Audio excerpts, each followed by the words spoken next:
Siguro kasi nga, alam mo yung ang daming, ang tagal mo nang iniisip, pero never nangyayari. And siguro siguro kailangan ko rin na nasa tamang frame of mind ako, I had to mature. Kasi yun nga I think that's always the challenge when you release something na very personal. It's an all-original thing. Especially with my type of music, it's very quiet, di ba? Hindi siya yung uso ngayon, ika nga. But siguro it took me 10 years or probably more to mature, to accept if things don't go my way, okay lang, I can always move forward.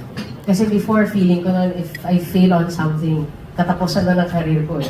Hindi ko ma-attain yun, alam mo yun, hindi ko kakayanin yun eh. As in, before, takot ako doon na pag nasabihan na hindi maganda yung ginawa ko, oh my God, parang, pwedeng, after nito wala na akong work. And for me kasi, yun nga parang, ang tagal ko rin nilabanan yung, ano ba ako talaga? Artist ba ako talaga? Or what? Alam mo yun? Kasi, feeling ko talaga, unlike other artists na, di ba, they write to express their feelings, di ba?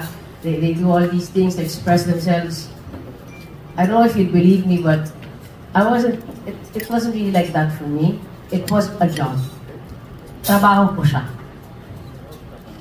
Pero ngayon ko masasabi na I can own the word artist because parang finally I can own what I'm putting out there. I can own if I make mistakes. I can own failures.